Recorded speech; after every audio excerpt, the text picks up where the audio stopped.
good morning, good afternoon, and of course a very good evening to wherever in the world you may be.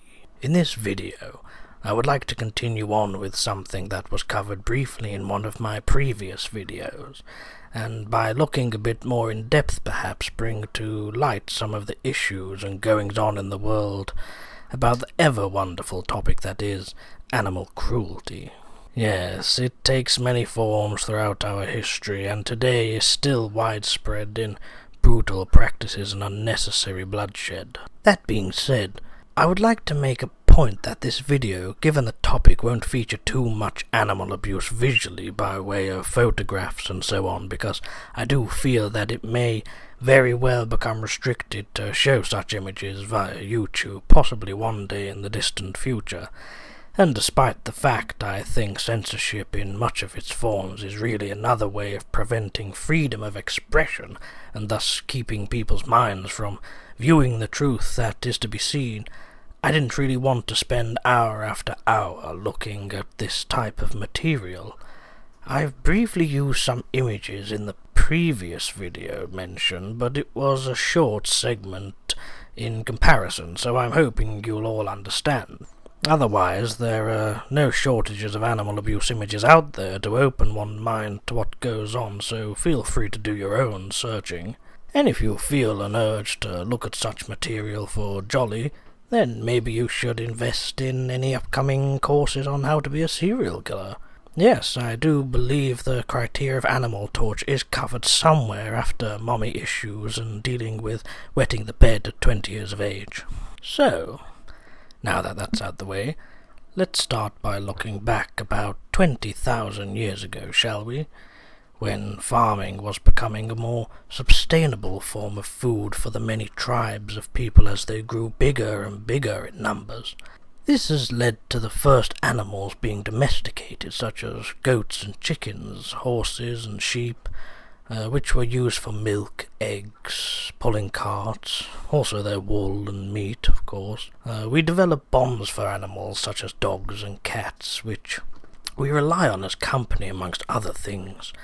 Dogs were first to be our friends, as the first domesticated were found to be around 15,000 years old and were used to aid hunting as well as protect their owners. This was followed by cats, popularized by the ancient Egyptians over 4,000 years ago. They were adored due to their ability to catch rodents, and the Egyptians even had a cat goddess to whom they believed protected them. So, still looking at early man, and no, not the sort we relate to today, no, Ice Age Neanderthals would have killed mammoths and saber-toothed tigers amongst many other animals for their meat and fur for clothing to keep warm. Now, although some will argue this with me, but I can see why these actions were to have taken place, as it was necessary for the basic survival of man. I more want to bring to light the acts and rituals that have existed where animals have been tortured and killed, and in many cases, be it unfortunate, made extinct. However, it must be said when speaking about extinction that humans were responsible for contributing to the early extinction of many early prehistoric behemoths, animals such as the already mentioned woolly mammoth, of course, the saber-toothed tiger, the woolly rhino also, and the giant armadillo were all found to be going extinct for 80 to 10,000 years ago. Around the same time, humans developed much larger settlements. Some data has shown that these animals would have likely died out regardless due to rising temperatures and change in the climate. However, that doesn't mean that man didn't contribute to their early deaths. If given the chance, they could have evolved to adapt to changes and might even still be around today in some shape or form. Now let's fast forward to the times of modern day. Hunting is really no longer a requirement of survival, as our food is especially bred in farms and produced by butchers, etc. And there is also a sudden surge in the vegetarian and vegan alternatives with soya and corn food choices. Today hunting is more of a sport. Well, why the hell is it classed as a sport? pro-hunting bastards suggest they are doing their part of keeping the population down on overpopulated species who could threaten the human species. Well, I don't think the number of endangered bears or tigers are going to suddenly populate in millions and take over the world. Not only that, but in the unwritten law of Mother Nature, is that the weaker of the species dies so the strong continue on. So why do we need hunters to unbalance natural selection? Food chains are in place amongst the general ravages of nature regardless. They also think it's a sport because it requires concentration, skill apparently, patience, and is one way of celebrating life. The definition of sport is an activity involving physical exertion and skill in which an individual or team compete against others for entertainment. Oh yeah, like a pony! I'm a pony! I'm a pony! Don't you feel like a pony? Don't you feel like a pony when you sweat? Well, with hunting, who's the competition? The animal? How? The animal is in most cases not even aware as to the situation. To make it fair, why doesn't a hunter go up to a bear or buffalo, say, and try defeating it with their fighting skills, And why should animals die at the hands of human recreation? You don't find all too many animals killing people for entertainment, do you? There is even an elite competition called the Big Five Game, designed for marketing purposes. It encourages expert hunters to hunt a lion, an African elephant, Cape buffalo, and rhinoceros.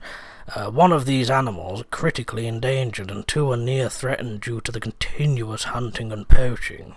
Let me just say, here and now, there is no population control when numbers are declining as a result of hunting. You're an idiot. And consider the animal's welfare. When an animal is shot, it doesn't just die, it suffers in unimaginable pain first. A lion's skin is actually very thin, and when shot, the impact destroys its organs and flings them in the air due to the velocity of the bullet. An elephant's skin is the opposite, in that it is very, very thick, so a single bullet isn't enough just to kill it. Well, straight off anyway. Again, it suffers agony and slow death. Not to mention what process of thoughts, however they can or cannot be determined, must be going through the animal's mind as to why this is happening. It must be very terrifying. Now, I must be fair and mention that in America, hunters must pay for a license and pay for entry to the ground they hunt on. Now, this money supposedly goes back into conservation of the land and animals. However, there isn't much to support this, as well as it being very contradicting indeed. So before I move on, let's name some celebrities who enjoy the act of hunting, because God knows we all just love some celeb gossip, it would seem, and I don't like to disappoint. Well, there's Prince Philip, who's had a mention in a previous video, also Prince Harry, Chris Pratt, Sarah Palin, Ted Nugent, Joe Perry, Blake Shelton, Prince William, and Eric and Donald Trump Jr., just to name a few. But moving on from hunters, their actions speak louder than any words I can say, in that they are basically cowards who feel the need to compensate for smaller matters.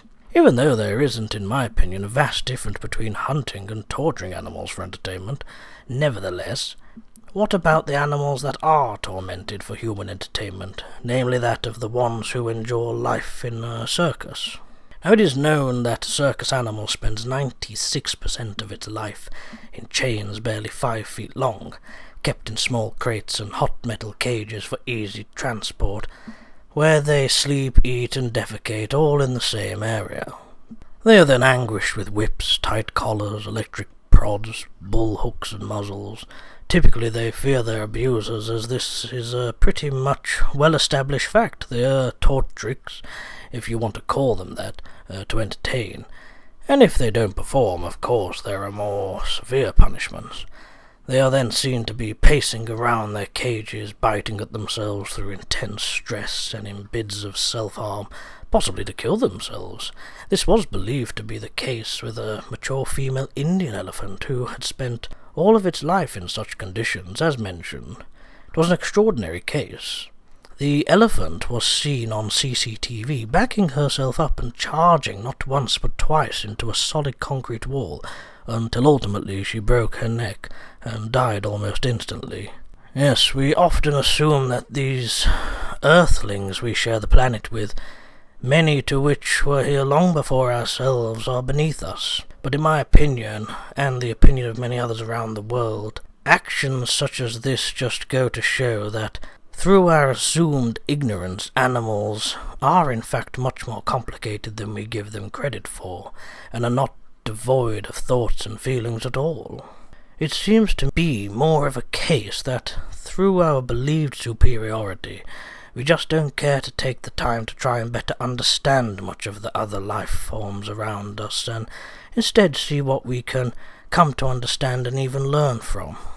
We as humans are exactly the same in terms of having often fragile mindsets. If you take our right to exercise, socialize, and learn freely, we become depressed and self-inflicting.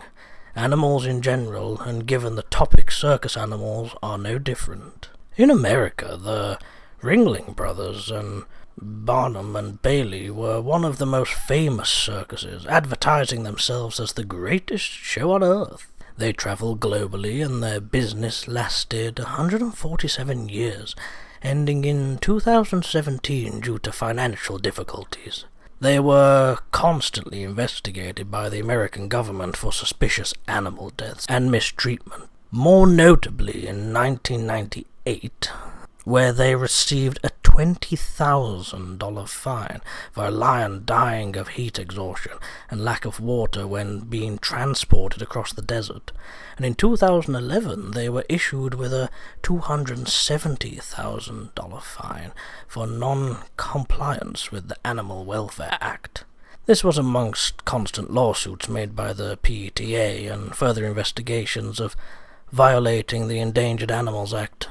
So yes, the better entitled Ring Sting Brothers and Bollocks and Bullshit Act mainly consisted of greedy money-making morons, as is usually the way. Circuses have also been known hammering teeth out of chimpanzees so they can't bite in retaliation to their abuse.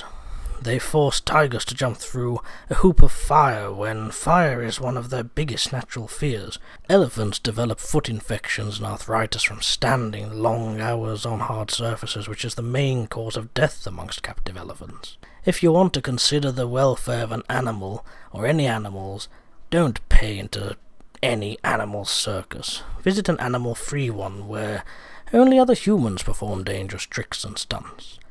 Luckily, many animal circuses do, it now seems, suffer for their use of animals, as more and more people seem to be developing a brain and boycotting them, thankfully.